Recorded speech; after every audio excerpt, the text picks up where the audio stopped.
Deep in the heart of the Guatemalan jungle, shrouded by a dense canopy of emerald green, lies a city that time forgot.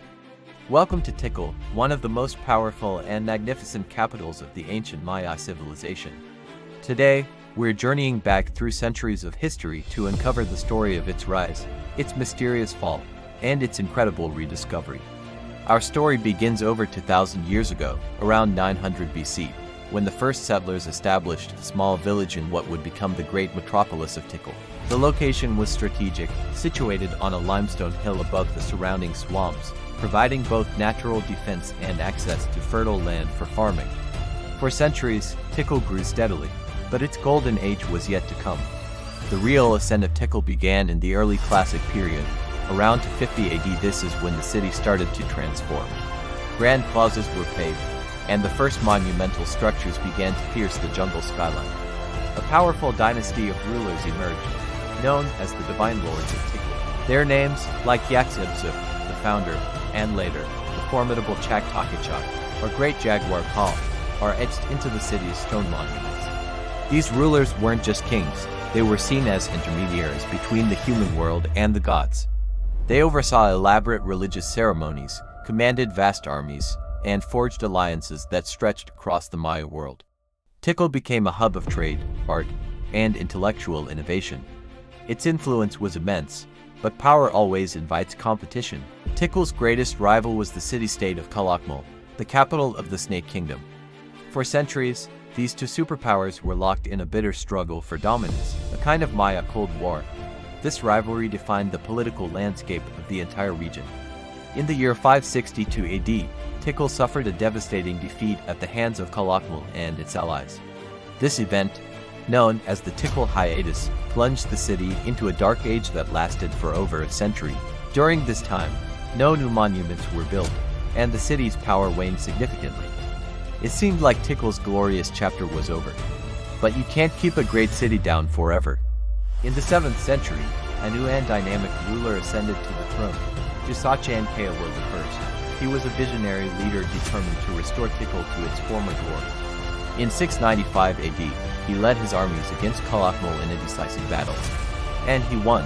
This victory was a turning point.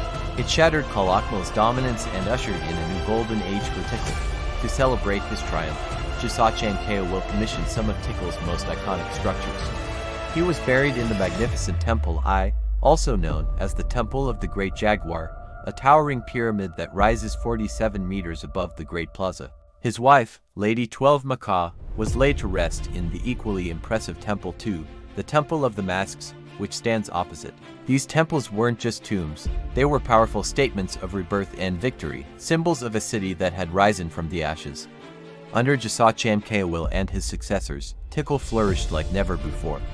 The population swelled to an estimated 90,000 people at its peak, making it one of the largest cities in the world at the time. The city was a marvel of urban planning. It had a complex network of causeways, known as sakbib, connecting different parts of the city. There were palaces, administrative buildings, ball courts, and a sophisticated system of reservoirs to manage water. The air would have been filled with the sounds of a bustling metropolis, artisans chipping at stone, merchants haggling in the marketplace, and priests chanting from the tops of the temples. The art and science of Tikal reached new heights. Maya scribes recorded history and astronomical data in intricate hieroglyphs.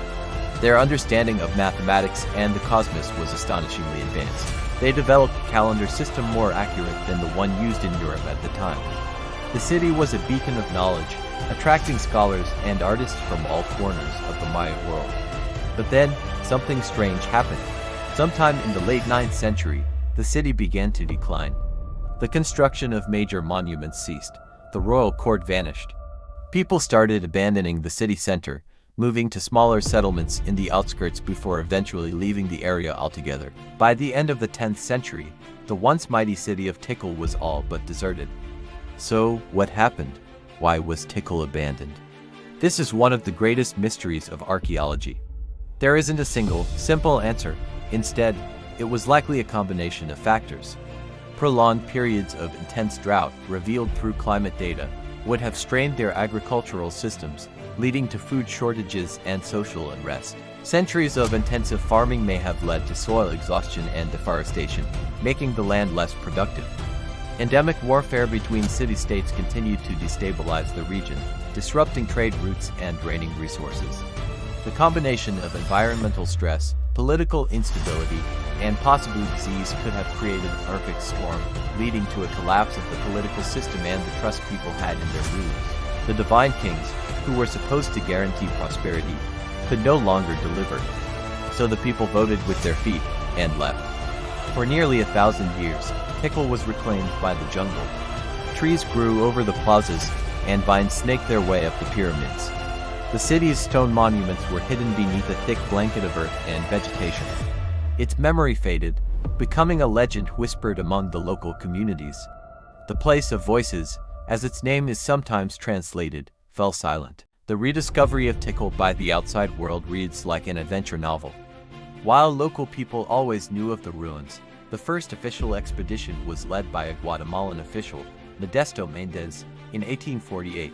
As his team hacked their way through the dense jungle, they were stunned by what they found. Emerging from the trees were the tops of colossal pyramids, silent stone giants that had stood witness to a forgotten empire. The report of their discovery sparked a wave of interest from archaeologists and explorers. Over the next century, pioneers like Alfred Maudslay and Theobald Mailer meticulously documented the ruins, taking some of the first photographs and creating detailed maps.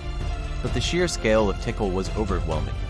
It wasn't until the 1950s that a major, long-term excavation project was launched by the University of Pennsylvania Museum.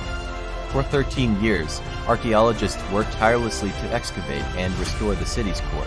They mapped thousands of structures, uncovered magnificent tombs filled with jade and pottery, and deciphered hieroglyphs that unlocked the secrets of Tikal's dynastic history.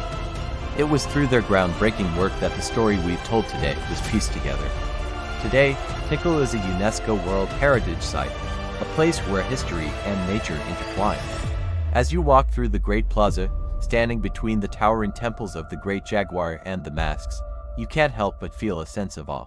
You can almost hear the echoes of the past, the cheers from the ball court, the murmur of the crowded market, the solemn chants from the temple tops. The story of Tikal is a powerful reminder of the incredible achievements of the ancient Maya civilization. It's also a cautionary tale about the fragility of even the mightiest empires. It shows us how human societies are deeply connected to their environment, and how quickly things can change. Tikal is not just a lost city, it's a timeless lesson written in stone, a voice from the past that still speaks to us today. Thank you so much for joining me on this journey into the heart of the Maya world. If you enjoyed this exploration of history, make sure to hit that like button and subscribe for more adventures into our planet's most fascinating places. See you in the next video.